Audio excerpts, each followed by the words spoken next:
Podcast Berbagi Opini, Rudli Rushan. Together, we will make America strong again. We will make America wealthy again.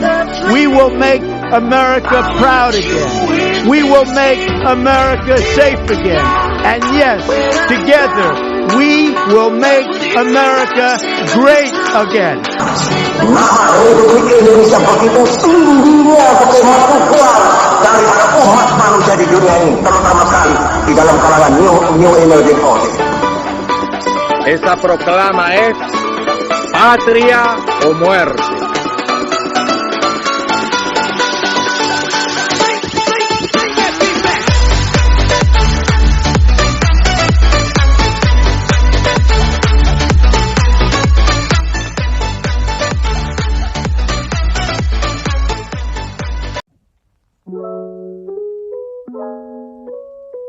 Selamat pagi, kembali kami bersama kami di podcast Berbagi Opini. Dan pada pagi hari ini kami akan bahas mengenai analisis teori interdependensi kompleks dalam konflik perang Yaman. Di sini aku nggak sendiri, aku juga ditemani sama temanku yang namanya Dava. Dava, apa kabar? Halo Lavin, kabar baik. Kamu gimana kabarnya? Alhamdulillah baik juga. Oke. Jadi gimana nih Dava? Kita kan di sini akan bahas mengenai teori interdependensi kompleks ya. Sedangkan mungkin audiens kita belum terlalu paham mengenai apa itu teori interdependensi kompleks. Mungkin Dava mau menjelaskan sedikit mengenai teori interdependensi kompleks itu apa sih? Terus tokoh-tokohnya siapa aja dan mungkin asumsi utamanya apa gitu ya? Oke, iya penting banget nih buat kita kenalan dulu sama teori yang mau kita pakai sebelum nanti kita analisis isunya. Biar teman-teman pendengar juga sama-sama ngerti dulu tentang teori interdependensi kompleks ini. Nah, apa sih teori interdependensi kompleks ini? Jadi, teori interdependensi kompleks ini kalau menurut tokoh yang namanya Robert Owen Cohen sama Joseph Resnick adalah suatu teori yang nunjukin bahwa hubungan kerjasama yang dilakukan oleh para aktor merupakan salah satu solusi yang ideal untuk mencapai tujuan nasional ataupun untuk menyelesaikan permasalahan bersama. Dengan adanya hubungan kerjasama transnasional yang dilakukan oleh negara, ini pastinya bakal ningkatin kompleksitas hubungan yang berdampak pada kondisi suatu negara sehingga tercipta hubungan saling ketergantungan. Nah, kata kunci ketergantungan ini mungkin bisa digarisbawahi dan diingat terus ya karena ini kata yang penting banget buat kita bisa memahami teori ini. Lebih lanjut, dalam teori ini menyatakan bahwa negara itu bukan satu-satunya aktor penting dalam hubungan kerjasama, tapi ada aktor lain selain negara kayak perusahaan multinasional, terus juga ada bank transnasional yang bisa punya kemampuan lebih besar daripada aktor lainnya untuk mempengaruhi bentuk dan kesepakatan dalam suatu kerjasama. Nah, mungkin sampai di sini ada yang notice nih, kenapa bank transnasional bisa punya peran di sini. Tapi tahan dulu, itu bakal dijelasin habis ini. Kita lanjut dulu. Dalam teori interdependensi kompleks ini ada 3 asumsi utama, yaitu multiple channels, multiple issues, dan unused military force. Kita ulas satu persatu. Yang pertama, ada multiple channels, the usage of multiple channels between societies in interstate, transgovernmental, and transnational relations. Bicara bahwa teori interdependensi kompleks ini menjelaskan bahwa interaksi yang dilakukan mencipta gantung antara satu sama lain dengan aktor yang terlibat dalam interaksi ini tidak hanya aktor negara, tapi juga ada aktor non-negara karena dianggap mampu mempengaruhi kebijakan pemerintah di sejumlah negara sehingga lebih sensitif terhadap negara lain. Kemudian yang kedua adalah multiple issues, the absence of hierarchy among issues. Di sini dijelaskan bahwa nggak ada susunan yang jelas tentang isu-isu yang jadi fokus utama aktor-aktor, karena setiap aktor yang terlibat punya area isu yang berbeda-beda begitu. Kemudian yang terakhir ada unused military force. Jadi military force is not used by governments toward other governments within the region or on the issues when complex interdependence prevails. Dalam interdependensi kompleks, kekuatan militer bukanlah instrumen yang signifikan karena pola kompleksitas yang terjadi bikin penggunaan kekuatan militer jadi nggak efektif dalam berbagai isu, sehingga kebutuhan negara terhadap penggunaan militer semakin berkurang gitu. Terus sekarang itu kan dunia mulai didominasi oleh industrialisasi ya. Ini membuat negara lebih mengutamakan untuk memperluas hubungan pada sektor ekonomi, politik, lingkungan, dan lainnya untuk pembangunan negara. Nah, inilah yang jadi alasan tadi kenapa bank juga punya peran dalam teori ini. Sebabnya karena fokus utama dari teori ini adalah ketergantungan, terutama dalam hal ekonomi.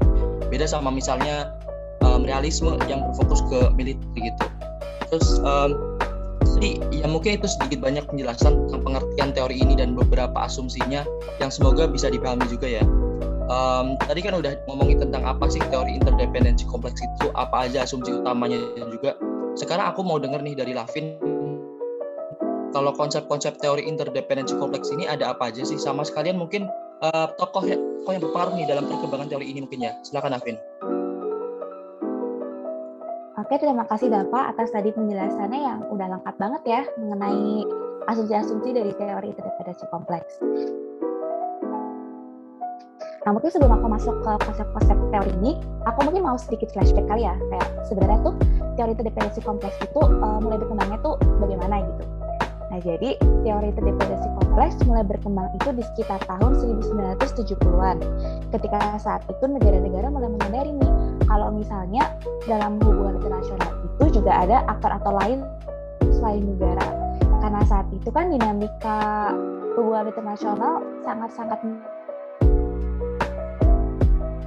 negara kedaulatan yang ada dalam penjajah Australia.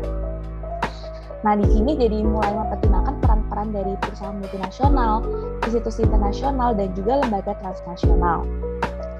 Dan jadi bentuk kerjasama antara aktor-aktor tersebut diwujudkan dalam berbagai perjanjian serta kesepakatan dalam bidang ekonomi. Nah, dari salah satu tokoh dari teori interdependensi ini yaitu Keohane, dia tuh menjelaskan kalau interdependensi kompleks tidak selalu absolut atau saling mempengaruhi satu sama lain dengan taraf yang sama. Dalam teori interdependensi kompleks ada juga konsep asymmetrical interdependence, di mana ketergantungan antar aktor tidak selalu sama atau berbanding lurus. Karena kekuatan aktor itu ya, kalau kita bilang, dipengaruhi oleh berbagai faktor seperti sumber daya dan juga power yang dimiliki. Artinya apa? Antar aktor yang ada tidak selamanya saling membutuhkan satu sama lain dengan kapasitas yang sama. Sehingga hal ini dapat menimbulkan juga permasalahan di mana aktor dapat memanipulasi sistem internasional untuk keuntungan mereka sendiri. Dan jadi menurut Keohane dan juga Nye, permasalahan ini bisa dipandang melalui dua sudut yang berbeda. Yang pertama dari sudut pandang kebijakan luar negeri. Di sini itu negara menghadapi permasalahan tentang bagaimana cara untuk memanfaatkan ketergantungan yang ada sembari mempertahankan otonomi yang mereka miliki sebaik mungkin. Dan yang kedua juga ada sudut pandang sistem internasional, di mana permasalahan yang dihadapi yaitu bagaimana cara mempertahankan pola kerjasama saling menguntungkan dalam upaya menghadapi persaingan antar aktor pemerintah dan non-pemerintah yang memanipulasi sistem internasional tersebut. Nah, sejak habis kita udah tahu nih ya mengenai sejarah dan juga konsep dari interdependensi kompleks, aku juga mau menjelaskan sedikit mengenai nama-nama yang tadi sudah kita sebutkan, yaitu Keohane dan Nye gitu ya. Yang pertama itu ada Richard Owen Keohane yang merupakan akademisi dari Universitas Princeton, dan kemudian Joseph Sondheim yang dia itu ilmu politik dari Universitas Harvard. Nah, Keohane dan Nye ini melihat bagaimana teori-teori yang ada dalam hubungan internasional yang saat itu didominasi oleh realisme dan liberalisme, dan kemudian mereka ekspansi gitu teori-teori itu. Mereka menyampaikan kritik dan juga gagasan mereka terhadap dominasi pendekatan realisme dalam buku mereka yang berjudul Power and the Interdependence. Mereka itu mengkritik kaum realis yang dianggap terlalu dibutakan oleh persepsi yang salah dan sentralitas kekuatan militer dan juga kekuatan bangsa dalam hubungan internasional. Sehingga mereka itu ingin membawa seperti pendekatan baru gitu. Kalau misalnya keamanan militer tuh nggak harus menjadi agenda utama hubungan internasional, tapi juga ada faktor-faktor lain seperti isu-isu non-ekonomi dan juga non-keamanan yang muncul dalam periode tersebut. Jadi begitu tidak Pak? Oke Lavin, iya jelas banget itu tentang konsep-konsep dan mungkin tokoh-tokohnya juga ya yang berperan penting gitu. Iya betul. Mungkin setelah kita menjelaskan lagi, aku juga mau tanya kayak menurut Dava, teori interdependensi kompleks ini relevan nggak sih dengan perkembangan hubungan internasional saat ini? Iya Lavin, kalau menurut aku masih sangat relevan sih, karena kasus yang akan kita analisis saat ini kan masih baru-baru ini ya, belum lama juga. Jadi masih sangat relevan untuk kita pelajari dan kita gunakan dalam dunia kontemporer saat ini, Lavin. Oke. Berarti mungkin karena kita sudah cukup banyak menjelaskan mengenai dasar-dasarnya ya, kita juga bisa masuk ke kasus yang menjadi judul dari podcast kita hari ini nih, Dava. Mungkin Dava mau menjelaskan juga mengenai, ini kan konflik perang Yaman ya, mungkin mau menjelaskan dulu mengenai background-nya gitu, kenapa konflik ini bisa terjadi. Oke, boleh. Jadi yang pertama yang perlu diperhatikan adalah banyak aktor yang berperan dalam perang ini. Dimulai dari Ali Abdullah Saleh. Dia menjadi presiden Yaman sejak 1990. Istilah bagi kekuasaannya adalah dancing on the heads of snakes. Nah, snakes di sini merujuk pada keadaan Yaman saat itu yang sangat nggak aman dengan adanya kelompok pemberontak dan pergerakan militan jihad. Hingga pada tahun 2011, pada saat gelombang Arab Spring melanda, ribuan masyarakat Yaman turun ke jalan dengan tujuan untuk menurunkan Presiden Ali Abdullah Saleh setelah berkuasa selama 20 tahun lamanya. Dengan harapan pada saat itu, ya Yaman bisa menjadi lebih baik gitu. Tapi ternyata didn't. Katanya setelah itu Arab Saudi bergabung. Arab Saudi melalui GCC atau Gulf Cooperation Council pada awalnya berhasil membantu Yaman menurunkan paksa Presiden Saleh dan mengangkat seseorang bernama Abdul Rabu Mansur Hadi yang notabene adalah bekas wakil Presiden Saleh. Nah, kini Presiden Hadi yang didukung oleh Arab Saudi melanjutkan dominasi politiknya di Yaman. Hingga pada tahun 2014, beberapa faksi di Yaman memulai gerakan pemberontakan. Salah satunya adalah kelompok bersenjata Houthi. Mereka berhasil menduduki ibu kota Yaman, Sana'a, di tahun yang sama. Nah, di sini kondisi mulai makin memburuk, di mana Arab Saudi mendeklarasikan perang dengan Houthi untuk mencapai 3 tujuan. Yang pertama, Arab Saudi mau mengembalikan kekuasaan Presiden Hadi. Kedua, Arab Saudi mau melindungi batas wilayah selatan negaranya dan mencegah Yaman dari perpecahan. Dan yang terakhir adalah Arab Saudi berambisi untuk mencegah pengaruh yang lebih besar dari Iran di kawasan Timur Tengah. 2017, Houthi mendapat tuduhan dari Arab Saudi bahwa mereka mendapat bantuan dari Iran. Setelah tuduhan tersebut, tidak lama fasilitas minyak milik Arab Saudi diserang. Sampai di sini Amerika Serikat bergabung. Jadi udah mulai banyak aktor yang berperan di sini. Nah, di sini setelah itu Amerika Serikat mengklaim bahwa serangan tersebut adalah akibat dari senjata yang diproduksi oleh Iran. Setelah terbukanya fakta bahwa Iran ikut bertanggung jawab terhadap rentetan permasalahan Arab Saudi dengan Houthi ini, Amerika Serikat mulai mensuplai senjata dan kebutuhan logistik untuk Arab Saudi sejak saat itu. Jadi Lavin, itu adalah latar belakang dari pecahnya perang Yaman dan alasan adanya koalisi antara Amerika Serikat dengan Arab Saudi. Mungkin di sini kita bisa mulai analisis isu ini melalui teori interdependensi kompleks ya. Nah, Lavinia boleh tuh silakan. Nah, oke. Terima kasih tadi penjelasannya mengenai latar belakang perang Yaman ini ya. Nah, kita masuk ke analisis teori interdependensi kompleks ini sendiri dalam melihat konflik ini. Tadi kan sudah dijelaskan juga kalau misalnya ada banyak aktor yang terlibat dalam konflik ini ya. Dan salah satunya juga pihaknya itu adalah Amerika Serikat, yang notabene adalah negara adidaya gitu. Sebetulnya sebelum kerjasama ini sudah banyak pihak yang menyalahkan Amerika Serikat karena seharusnya mereka tuh bukannya malah membantu konflik dengan cara memberi bantuan gitu ya. Maksudnya kita dapat katakan semakin memperpanjang gitu. Memperkeruh. Tapi justru mereka malah memberikan bantuan berupa tadi seperti dikatakan Dava. Mereka memberi bantuan militer, bantuan intelijensi, dan juga penjualan alat perang. Namun presiden pada saat itu, yaitu Presiden Donald Trump, justru tidak mempedulikan hal itu dan malah menandatangani kesepakatan penjualan alat perang dengan jumlah yang lebih besar dari yang sudah mereka berikan sebelumnya, yaitu 110 miliar US dollar. Jadi bukannya malah dikurangi, malah ditambah gitu ya. Nah, jadi kita juga bisa melihat hal ini dengan teori interdependensi kompleks. Kenapa Amerika walaupun sudah banyak yang menentang, mereka tetap melakukan hal tersebut. Nah, konsep interdependensi kompleks itu kan menjelaskan bahwa ketergantungan antar negara akan membuat pengambilan kebijakan semakin sulit dilakukan oleh suatu negara karena negara-negara tersebut bergantung dalam berbagai aspek. Jadi setiap kebijakan mereka ambil itu mempengaruhi setiap aspek kerjasama yang dilakukan oleh kedua negara yang terlibat gitu. Nah, sedangkan tadi juga ada itu ya 3 karakteristik utama dari teori interdependensi kompleks, yaitu multiple issues, multiple channels, and non-use of military. Dalam hubungan Arab Saudi dan Amerika Serikat dalam Perang Yaman, dari interstate itu kita dapat melihat hubungan antar aktor negara, yaitu Amerika Serikat dan Arab Saudi yang kita bahas di sini. Kedua negara tersebut memiliki ketergantungan dan saling memenuhi barang dan jasa yang dibutuhkan. Amerika Serikat itu seperti kita ketahui membutuhkan minyak dari Arab Saudi yang memang merupakan wilayah penghasil minyak. Sedangkan Arab Saudi membutuhkan peralatan perang yang canggih dari Amerika Serikat, dan disinilah interstate relation dari antara kedua negara tersebut. Dan kemudian transgovernmental itu apa? Transgovernmental itu aktor lain yang terlibat seperti OPEC, yaitu organisasi internasional yang mengendalikan atau mengontrol produksi dan juga harga minyak dunia. Dan jadi harga minyak dunia ini yang diatur oleh OPEC akan mengatur perekonomian Amerika Serikat. Bukan mengatur, tapi dapat dikatakan cukup berpengaruh banyak itu dalam perekonomian Amerika Serikat. Dan yang selanjutnya ada transnational transaction, yaitu kerjasama di antara aktor negara dan aktor non-negara seperti perusahaan multinasional.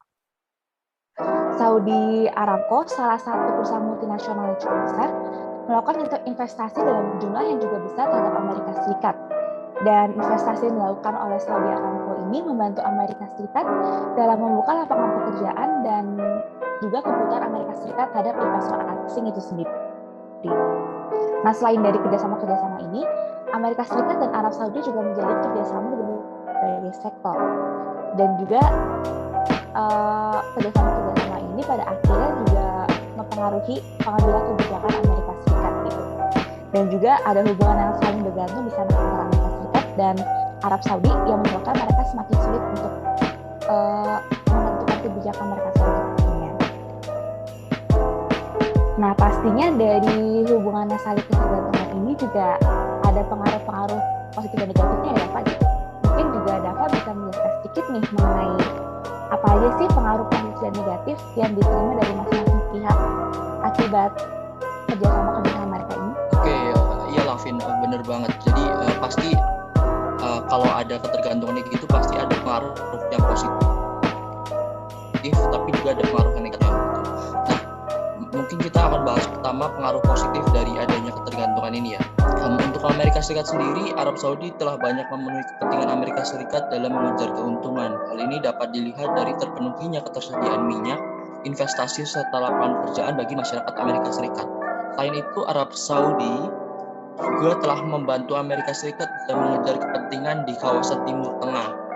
Terus kalau kita lihat dari pengaruh negatifnya, Amerika Serikat dengan Arab Saudi ini adalah dengan adanya ketergantungan seperti yang telah disebutkan sebelumnya oleh Lavin, maka pengambilan keputusan akan lebih sulit dilakukan oleh Amerika Serikat, di mana banyaknya keuntungan serta kepentingan Amerika Serikat yang akan dipengaruhi oleh setiap kebijakan yang akan diambil. Begitu. Jadi pemberhentian bantuan Amerika Serikat terhadap Arab Saudi akan mempengaruhi hubungan kedua negara di sektor lainnya, terutama akan mengurangi keuntungan besar yang didapat oleh Amerika Serikat dalam meningkatkan perekonomian negara mereka. Begitulah pengaruh positif dan negatif dari adanya ketergantungan ini. Oke, terima kasih Dava. Nah, saya rasa kita udah sampai ke ujung materi kita hari ini ya Dava ya. Nggak terasa udah mau 20 menit nih kita berbincang mengenai teori interdependensi kompleks ini. Nah, mungkin jadi aku mau memberikan sedikit kesimpulan ya dari diskusi kita pada pagi hari ini. Kalau sebenarnya teori interdependensi kompleks ini merupakan teori yang cukup, kalau bisa aku bilang, cukup menggambarkan bagaimana kerjasama negara dalam dinamika hubungan internasional pada saat ini. Karena seperti yang kita bisa lihat, perkembangan hubungan internasional sekarang ini sudah tidak mengedepankan konsep yang negara sentris gitu ya. Karena kita juga mulai memperhatikan bagaimana peran-peran aktor negara, seperti mungkin tadi disebutkan ada perusahaan multinasional seperti MNC, atau ada juga mungkin NGO dan juga perusahaan-perusahaan lainnya. Karena kita juga lihat di Indonesia ini sendiri ada perusahaan-perusahaan seperti katakanlah McD atau KFC gitu ya. Nah, jadi dalam teori interdependensi kompleks ini, dalam melihat Perang Yaman, juga kita melihat bahwa masing-masing negara itu memiliki hubungan yang cukup ketergantungan antara satu sama lain. Seperti Amerika Serikat yang cukup bergantung kepada Arab Saudi di bidang perekonomian karena mereka merupakan wilayah penghasil minyak, dan juga daerah Arab Saudi yang terbantu oleh Amerika Serikat yang telah memberikan bantuan militer dan bantuan intelijensi dan juga yang lain-lain. Kalau dari Dava sendiri mungkin ingin menambahkan gitu ya? Terakhir dari aku mungkin ya mengenai teori ya, dengan pembahasan kali ini kita jadi sama-sama ngerti nih bahwa di luar teori klasik ada teori lainnya kayak teori interdependensi kompleks yang masih sangat relevan ya dengan kasus isu-isu yang terjadi saat ini di dunia kontemporer dan bisa kita gunakan sebagai dasar analisis suatu isu gitu. Begitulah, Vin. Ya betul banget ya Pak. Jadi kita juga bisa melihat kalau kita nggak perlu terpaku pada beberapa teori saja ya, namun juga ada teori-teori lain dapat digunakan untuk menganalisis isu yang salah satunya teori interdependensi kompleks ini.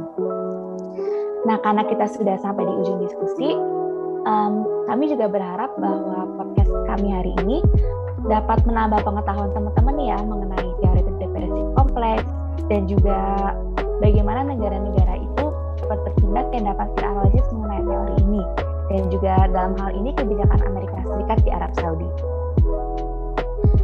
Karena itu mungkin aku Lavinia dan Dava izin undur diri dari podcast ini, dan semoga kita bisa bertemu di podcast yang di lain hari gitu. Selamat pagi semuanya dan terima kasih sudah mendengarkan.